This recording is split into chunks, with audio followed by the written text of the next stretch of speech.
na yan? Talagang kapit.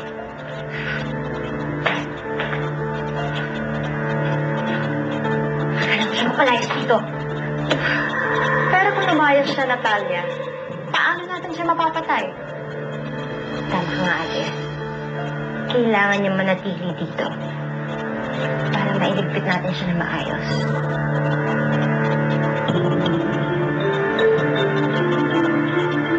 Morning, Iya. Papa!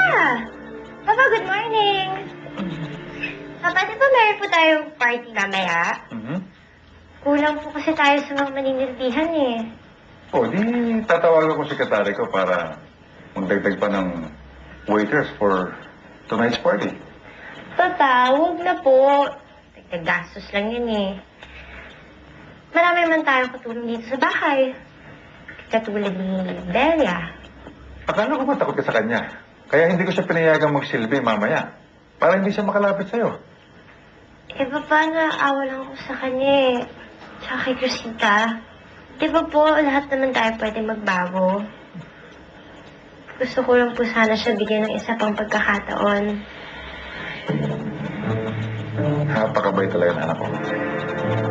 Manang-mana ka sa inang mong salita.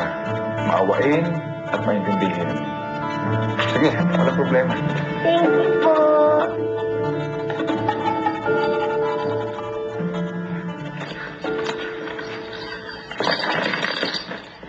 Mabuti naman at pinayagan ka ni Gustavo ang pagsilbi ngayong gabi. Oo nga po eh. Sana po ito yung sinyalis na magtiwala po ulit siya sa akin. Mangyayari lang yun kapag tigilan ni Natalia ang pagsusulsul dyan kay Gustavo. Bruhita nga yung batang yan eh. Sobra kong pumapil.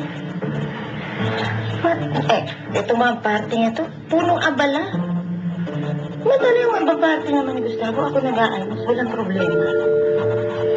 Ako talaga. Ay naku, Ma'am Esperanza, huwag na lang po isipin. Mag-iinit lang po yung ulo niyo. Ay naku, tama ka dyan, Bella. Ay, meron pala akong pasalubong kay Crisita. Ay, talaga po? Ito, para sa kanya.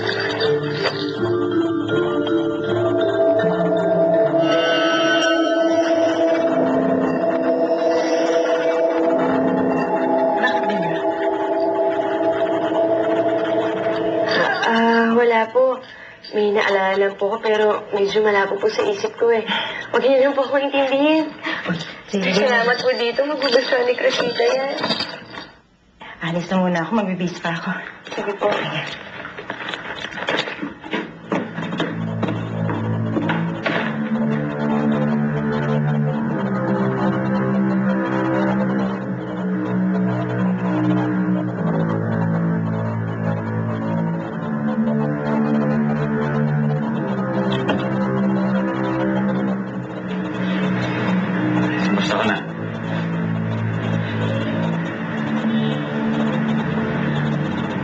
Alam mo kung anong kailangan ko, Sergio.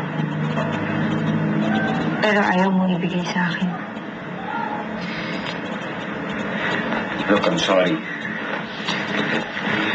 Sorry kung iniiwasan kita. Pero hindi mo naman dapat ginawa yun dahil iniiwasan lang kita. It's not all about you.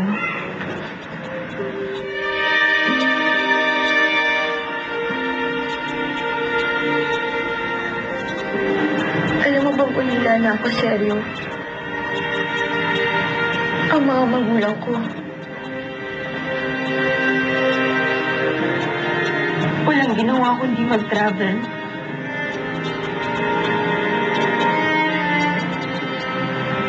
Kasakit sila sa India.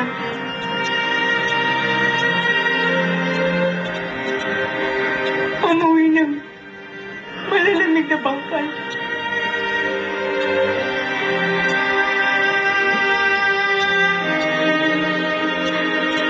Didn't even get to say goodbye.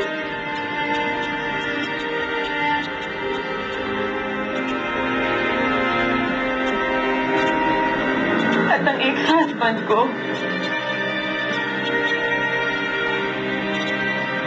Fernando, for the second time.